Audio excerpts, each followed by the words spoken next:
सुर में गाना सीखिए पाधानीसा ऐप के साथ AI powered personal music teacher from Saregama. मेरी ज्वाला मैया के सच्चे दरबार में सदा ही भक्तों का मेला लगा रहता है। वो भक्त बहुत भाग्यशाली होते हैं जिन्हें ज्वाला माँ अपने दर पे बुलाती है। माँ के दर जाने वाले भक्तों को जब भी मैं देखता हूँ मेरा मन करता है मैं भी उड़कर मैया के दरबार पहुँच जाऊं।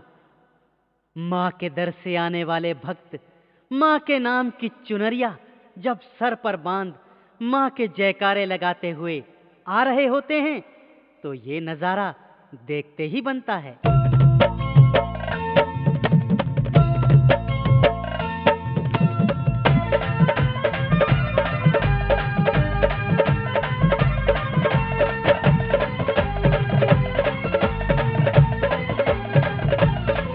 ज्वाला मैया की चलो रे नगरिया हो, सर बांध लो रे लाल चुनरिया हो।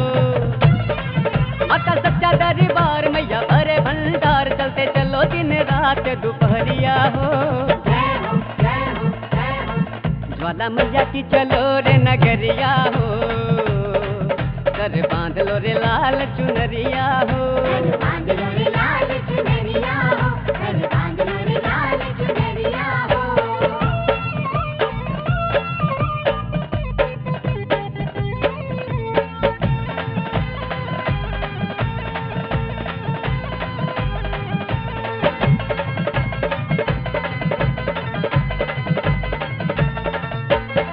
शोभा है निराली भक्तो ज्वाला माँ के धाम की, जप लो रे माला ज्वाला मैया के नाम की। ओ शोभा है निराली भक्तो ज्वाला माँ के धाम की, जप लो रे माला ज्वाला मैया के नाम की। ज्वाला मैया की चलो रे नगरिया हो, सर बांध लो रे लाल चुनरिया हो। माता सच्चा दरबार मैया भरे भंडार चलते चलो दिन रात दोपहरिया हो। ज्वाला मैया की चलो रे नगरिया हो, सर बांध लो रे लाल चुनरिया हो।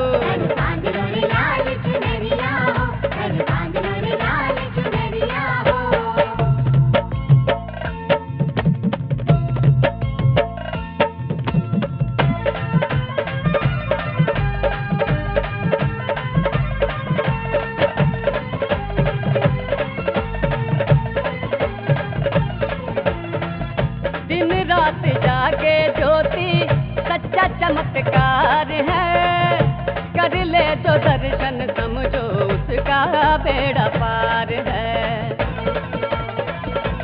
ओ दिन रात जागे ज्योति सच्चा चमत्कार है, कर ले जो दर्शन समझो उसका बेड़ा पार है। ज्वाला मैया की चलो रे नगरिया हो, सर बांध लो रे लाल चुनरिया हो। माता सच्चा दरबार मैया भरे भंडार चलते चलो दिन रात दोपहरिया हो।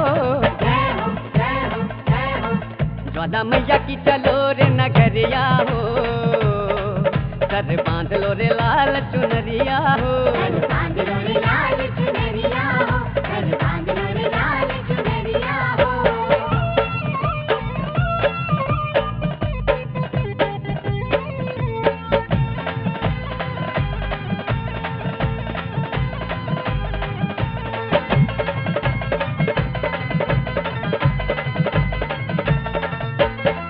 नौ रूपों में ज्वाला माँ दर्शन कराती है, भक्तों के कष्ट मैया पल में मिटाती है।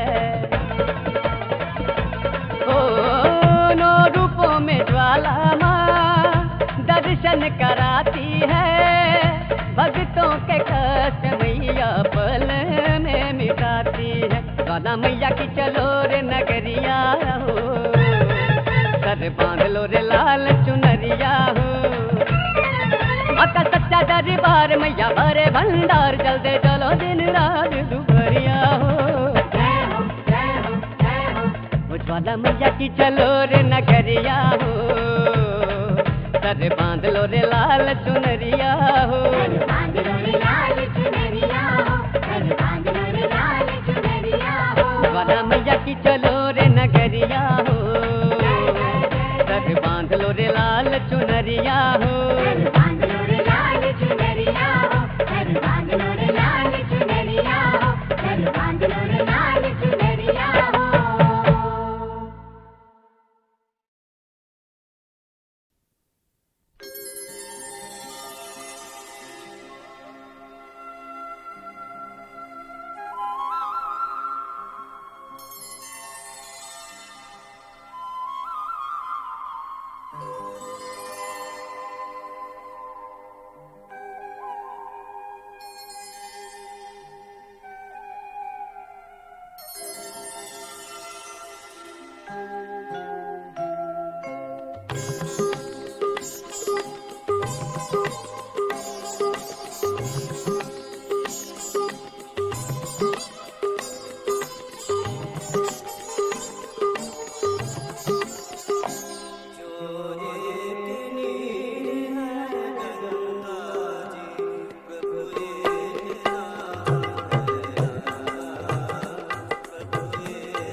कर डाला।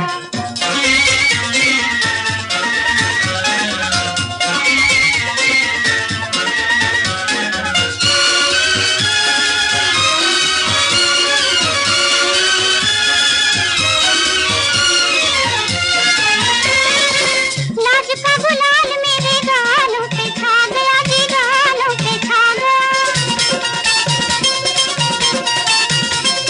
नीली नीली आँखों में हाय वो समा गया जी, हाय वो समा गया। मिलते ही आँख मुझे शर्माना आ गया, मिलते ही आँख मुझे शर्माना आ गया। तेरे नजर मेरे दिल पे लगा, छाया मेरे दिल पे, छाया मेरे दिल पे खुशी का उजाला। हाय दिल बोला के जादू कर डाला, हाय दिल बोला के जादू कर डाला।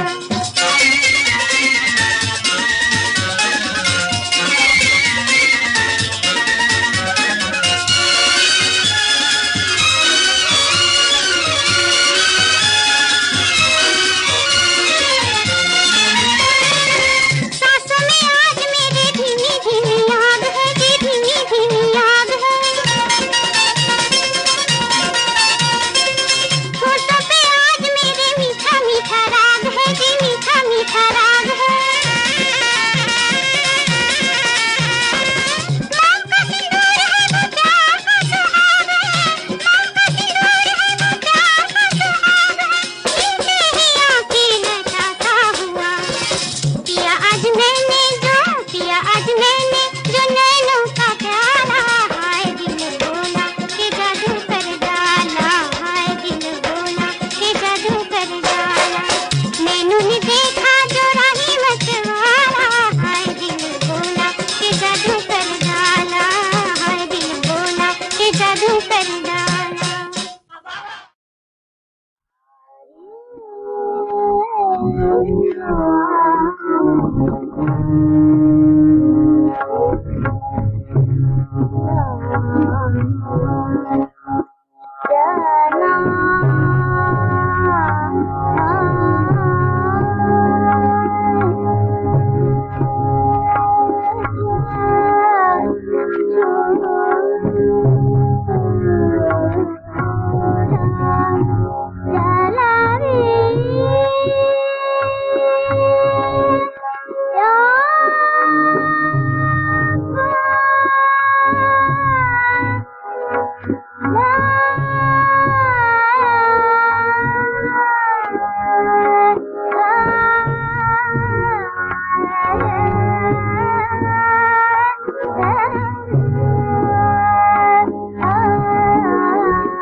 प्रिय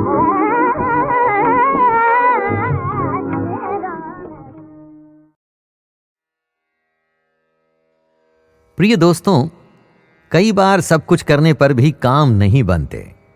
कितने ही लोग भगवान की भक्ति करते हैं, जी भर के सच्चे मन से दान पुण्य भी करते हैं, फिर भी उनके काम अधूरे रह जाते हैं।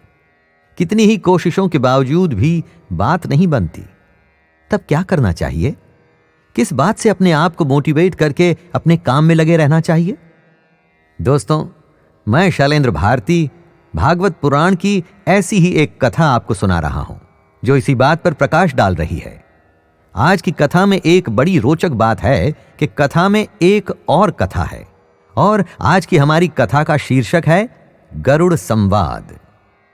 पक्षीराज गरुड़ के मन में एक बार एक शंका आ गई, जिसको लेकर वो भगवान श्री कृष्ण के पास आए। गरुड़ कृष्ण जी से पूछते हैं कि कितनी ही बार ऐसा होता है कि कई लोग निरंतर दान पुण्य करते हैं, ईश्वर को भजते हैं, तीर्थों पर जाते हैं, यज्ञ भी करते हैं, पर फिर भी उन्हें सद्गति प्राप्त नहीं होती।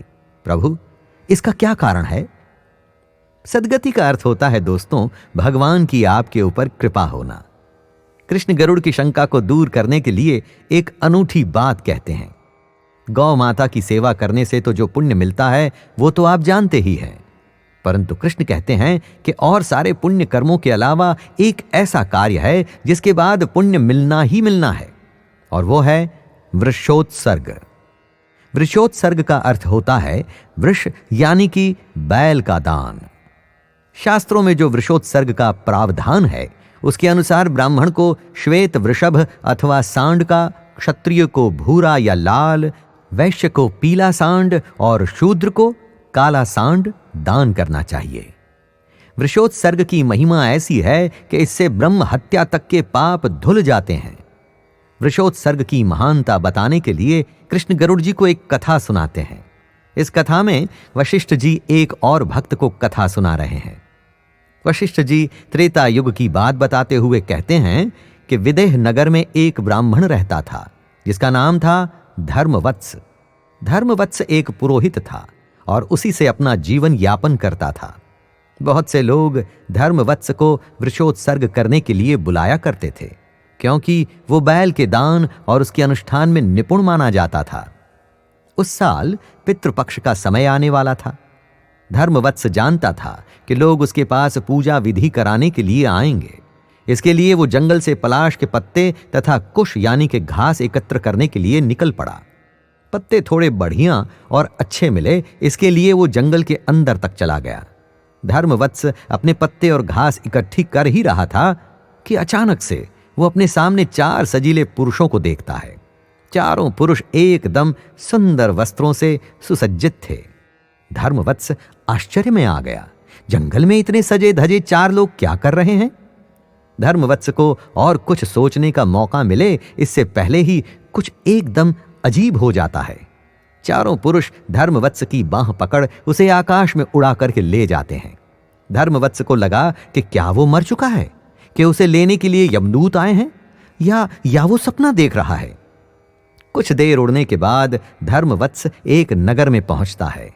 नगर ऐसा कि आंखें खुली की खुली रह जाएं। कहीं से मधुर संगीत की ध्वनि आ रही थी। सुंदर सुंदर बगीचे। थोड़ी देर जाने के बाद जब नॉर्मलिसी आती है तो धर्मवत्स को कुछ नॉर्मल लोग भी दिखते हैं। कुछ लोग मैले कुचैले कपड़े पहने हुए और कुछ लोग बहुत ही सुंदर कपड़े, बहुत ही सुंदर और रिच आभूषण पहने हुए। इस बार धर्मवत्स के मन में आता है कि क्या ये स्वर्ग है?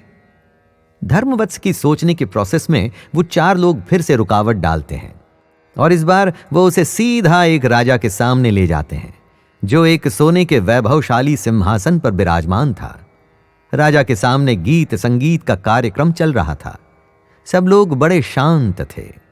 राजा जैसे ही धर्मवत्स को देखता है तो अपने सिंहासन से उसी समय खड़ा हो जाता है।